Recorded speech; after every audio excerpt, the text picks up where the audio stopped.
Now let's go to Richard Chambers, who's the Police Commissioner. Commissioner, welcome to the program. Thank you so much for taking the time this morning. Pleasure, Ryan. Richard, what can you tell us most importantly about the condition of your officer? Well, look, I'm looking very forward to getting down to the Waikato this morning to visit him and his family. He spent a good chunk of yesterday in surgery. He's got serious injuries to his head and his shoulder, but he's talking. It's going to be a long road to recovery for him, but he'll get there. Very, very grateful that he's with us, because the events of yesterday morning got far too close for any of our likings. Yeah, they did. And we'll talk about that in a second. We heard yesterday from the Mayor. He came on the show. He said this is a local guy. They know him well. What more can you tell us about him? Oh, look, he's an outstanding policeman. Well respected by colleagues. He was doing his job, and he did it very, very well yesterday morning. Of course, none of us ever want this to happen to police officers in our country or any part of the world for that matter, but that is policing. It's a challenging occupation. He did everything that I would expect him to have done. He's trained to deal with these situations. I'm very grateful, of course, he had other colleagues there alongside him who were able to deal with the threat, and they did that in a way that I would expect them to yesterday morning. He was shot in the head with a high-powered rifle. Can you just describe to us his injuries? Did the bullet, did it scrape his head? Did it enter his skull? Do you know the extent of this? Oh, look, there's serious injuries, Ryan, very serious, and that is why he spent most of yesterday in surgery. Serious injuries to his skull, to his eye, to his shoulder, with a high-powered rifle. So, what more can I say? It's one of those situations when you get the phone call at 1:47 in the morning, which is what happened to me yesterday. I was in Melbourne actually for the funeral of the two Victoria police officers that were killed in the line of duty on the 26th of August, and then my phone rings at 1:47 local time in Melbourne, and of course when it rings I think what's happened here. I'm relieved he's with us, and I acknowledge his commitment to his work, and I also acknowledge the incredible work of his colleagues who were there with him yesterday morning and were able to deal with Mr. Phillips in the way that they did. Look, that's a tragedy. He's lost his life, Mr. Phillips, but these are the situations we're trained to deal with, and my frontline staff have my 100% support, and yesterday morning was another demonstration of the threats they deal with and how well they deal with situations that are so volatile. Richard, can you just talk us through it? So your officer pulls up and is getting fired upon, gets out of the car after the spikes, is getting fired upon. Can he see Tom Phillips at this point? Are the bullets coming from the dark? Well, look, I will get a lot more detail this morning, Ryan. Obviously, when I get down to Waikato after visiting him, I will also visit the operation base and get more information. But I understand that my colleague was shot at close range. But I also had our other colleagues right there who were able to respond to that action taken by Mr. Phillips. So exactly how close, I don't know, other than I'm aware it's close range. When my officer was shot, he took cover, and the other officers there dealt with Mr. Phillips. Do you know how many shots Tom fired?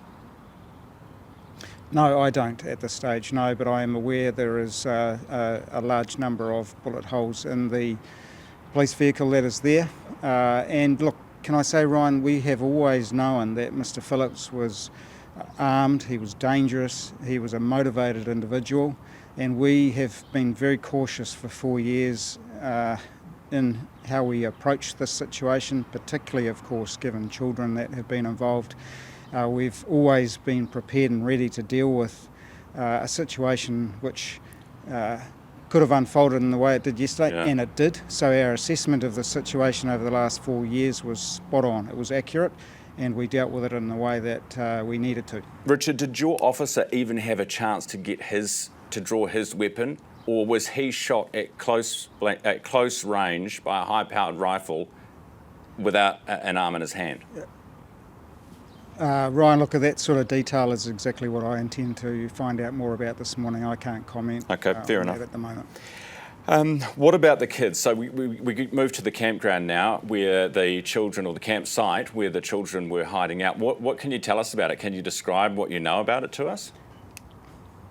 Yeah, well, look, we know that Mr. Phillips has moved around this vast region frequently over the last 4 years, and the campsite, when we came across it, is probably one of many that he has moved around over that time. So when the events of yesterday morning unfolded, and we were with one of the children who was very helpful to us in terms of pinpointing where the remaining children may be, but also what it is that we may encounter. And we were advised that there were more firearms present at the campsite. So of course that meant we had to think about then what next, because we had to also ensure that if there were other firearms present, or who else may be present, is there a chance that those firearms will be used? So we had to be very, very cautious, because our goal has always been the safe recovery of the children. So it took us a little while yesterday, but we got there. My staff did a remarkable job. Those children are now getting the care that they deserve. We're working closely with Auranga Tamariki and obviously their own family members supporting them. But for those children, it's going to be a long road to recovery. Are the 3 children together right now? I'm not sure about that, okay. Ryan. I don't even know where they are, but I know in that terms they're of, supported by the right Richard, in terms of the help that you got from the child that you did have, they helped lead you to this campsite. Did they warn about the other children having guns? Yes, correct. What did they say about the guns? Well, that they were present. I'm not going to go into too much detail other than to say that we're very grateful to that young child for helping us pinpoint more accurately the location of this campsite. It was 2 kilometres away from where the shooting occurred. It was in the dense bush, and we were told that there were firearms present, and there was the potential, of course, given that they could be used, whether that was against police people or somebody else. We had to be very, very cautious. So it took a bit longer, but we're very grateful for the support that we got to help resolve it. Do you know, from speaking to the children, do you know how many times they moved?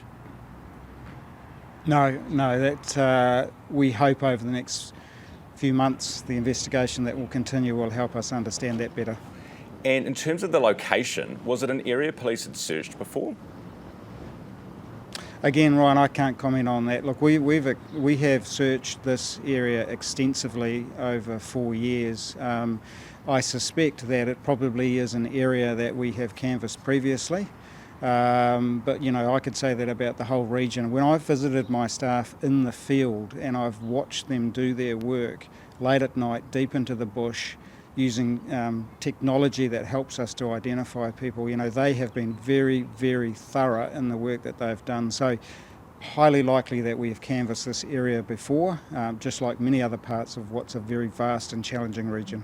Do you know anything about what the kids have actually been doing, what they've been eating over the last 4 years? No, I know there will be a lot of interest in those sorts of details. That is the sort of information we hope to establish over the next few days. Were they malnourished? No, look, one of the first things we did, of course, was to get them medical assessment, medically assessed to make sure they're okay. They're healthy. They are healthy. They're healthy, yes. So, that's a good. relief, but nevertheless, yes, that is good. But the impact on them psychologically over the last 4 years and the reintegration that's going to need to occur will be significant. In terms of the initial call out to police, which was about a break-in, that's our understanding, was the first call out was to do with a break-in. Did they know or suspect that it was something to do with Tom Phillips, or was someone just reporting an alarm? No, look, I understand that the information that we had available from a member of the public who did the right thing and telephoned us, the information we had made it very possible that it was Mr. Phillips. And so, of course, that is why we took the necessary precautions. That's why additional support came down from other parts of the Waikato, so that if we did engage this individual, then that we were prepared, and that's exactly what occurred. So that member of the public was absolutely key and crucial in the developments that took place yesterday? Ryan, the public is always critical in terms of the support they provide to us to help us do our job. So yes, the information that was provided helped us to deal with what we believe to be a sighting and an offence being committed by Mr Phillips, and my staff responded appropriately, and I'm very grateful for that. Just finally, you've said throughout this process, police have, that others were involved, that there was outside help being provided to Tom and the kids. Do you still think that that is the case, that was the case? That remains a possibility, Ryan, and the investigation over the next few months as we speak to more people will help clarify that, and if that is the case, then we'll take the appropriate action.